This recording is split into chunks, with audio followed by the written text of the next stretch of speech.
안녕하세요.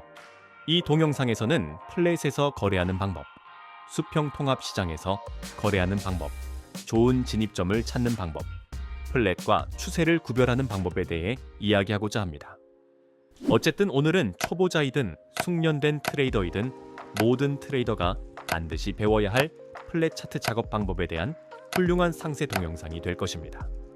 왜냐하면 일반적으로 시장 움직임의 역사를 보면 평균적인 시장 역학에서 보면 여기처럼 평평한 상태에서 시장의 명확한 추세에 나평탄함이 없을 때 실제로 시장은 전체 거래 시간의 약 67%입니다.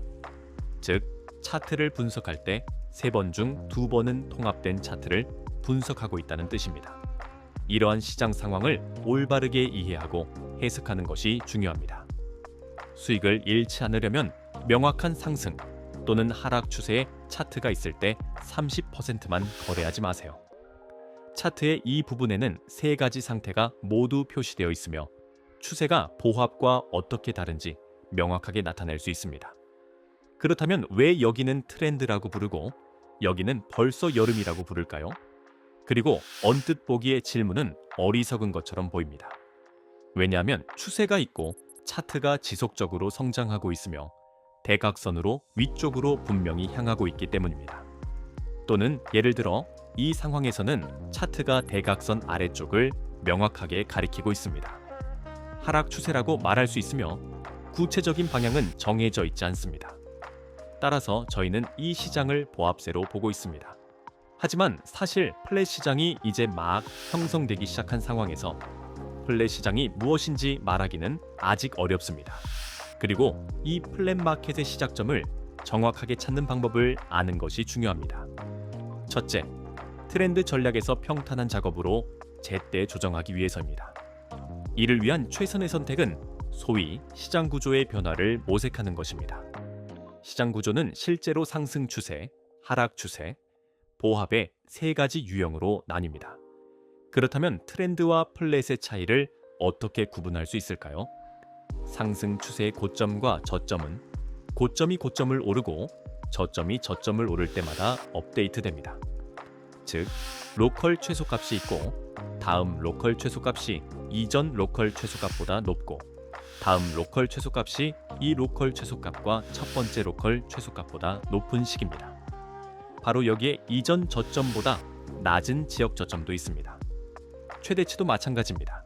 지역 고점, 이전 고점 위에 지역 고점, 이전 고점 위에 지역 고점 등이 있습니다. 그리고 여기에서도 이전보다 높은 지역 최고치를 기록했습니다. 하락장에서는 그 반대 상황으로 여기서만 최대 최소값이 하방으로 업데이트됩니다. 즉, 다음 지역 저점이 이전 지역 저점보다 낮고 다음 지역 저점이 이전 지역 저점보다 낮습니다. 저점과 고점이 지속적으로 하향 업데이트되는 것은 하락 추세에 직면하고 있다는 것을 의미합니다. 특정 방향이 없는 보합장에서는 고점과 저점이 업데이트되지 않는다고 말할 수 없습니다. 국지적으로 고점을 찍었다가 조금 낮아졌다가 다시 높아졌다가 다시 낮아질 수도 있습니다. 그리고 이는 일반적으로 불확실성을 더합니다. 일반적으로 추세장에서는 중기적으로 차트가 어디로 갈지 명확하게 알 수 있기 때문에 추세장보다 횡보장이 거래하기 훨씬 더 어렵습니다. 그리고 평평한 시장에서는 움직임이 다를 수 있고 변동성이 다를 수 있으며 끊임없이 변화화할 수 있으므로 거래하기가 더 어렵습니다. 그렇기 때문에 많은 거래자들이 플랫 시장에서 거래를 피하는 이유는 제가 말했듯이 플랫에서는 시장이 70%의 시간에 플랫에 있고 여기서도 할 수 있는 좋은 거래의 70%만 공개하기 때문에 제 생각에는 큰 실수이며 플랫에서 작업하기 위한 최선의 선택은 주요 수준에서 작업하는 것입니다. 제가 무슨 말을 하는지 설명해 드리겠습니다. 주요 레벨을 도표로 만들어 보겠습니다. 첫 번째, 저희가 주목한 첫 번째 수준의 지원은 다음과 같습니다. 이렇게 저항 레벨을 추가해 보겠습니다. 지금 차트에 표시한 것을 지지선과 저항선이라고 합니다. 그리고 다른 선으로 표시할 수도 있고 다른 색상으로 표시할 수도 있고 동일하게 표시할 수도 있습니다. 요점은 변하지 않습니다. 어쨌든 지원 수준은 어느 정도인가요? 지지선은 과거의 차트가 상승 반등했던 가격입니다. 지지 수준은 이 구간에서 이 가격에 높은 매수 유동성이 형성되었음을 알려줍니다. 즉, 이 특정 가격대에서 구매하는 일부 대형 플레이어의 주문이 대기 중입니다. 지지선과 저항선이 직선이 아닌 경우가 많기 때문에 바운스가 발생할 수 있는 작은 영역이 더 많습니다. 즉, 차트가 이 선 바로 위, 바로 아래에서 바운스 될 수 있습니다. 그러나 일반적인 메시지는 분명합니다. 바로 이 구간이 시장의 많은 트레이더가 매수하는 것이 수익성이 있다고 생각하는 곳이라는 것입니다. 이 영역에서는 위쪽으로 자주 튀어오를 것입니다. 저항 레벨의 상황은 반전됩니다. 저항은 과거 차트에서 하향 반등했던 동일한 가격, 동일한 키 레벨입니다. 특히 이 경우에는 조금 더 높은 순위일 수도 있습니다.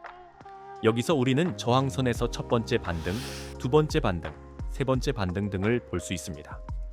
저항 수준은 판매만을 위한 유동성 축적과 정확히 동일합니다. 판매를 원하는 플레이어의 대기 주문이 여기에 표시됩니다. 그리고 가격이 이 값에 근접하거나 이 값에 닿으면 시장에서 많은 매도가 발생하여 가격이 하락합니다. 그리고 이러한 키 레벨의 복구에는 두 가지 기본 규칙이 있습니다. 우선 앞서 말했듯이 이것은 어떤 공리가 아닙니다.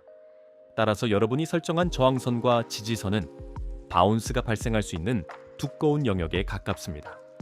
따라서 바운스는 이 선 바로 위 또는 이 선 바로 아래에 위치할 수 있습니다. 저항도 마찬가지입니다. 보시다시피 여기에는 라인에 닿지 않은 리바운드가 있었습니다. 그래서 상승, 반등, 반등, 상승, 반등, 상승, 반등했지만 저항선에 도달하지 못했습니다. 두 번째로 중요한 점은 주요 저항 지지선 외에도 중간 지지선이 있을 수 있다는 것입니다. 예를 들어 이 마크에서 중간 저항 수준을 설정할 수 있습니다. 그리고 보시다시피 주 저항에 도달하지 않고 바운스 다운이 발생한 경우 하나, 둘, 셋, 넷, 다섯 가지가 있지만 중간 저항에서도 예를 들어 바로 여기에 노출될 수 있습니다.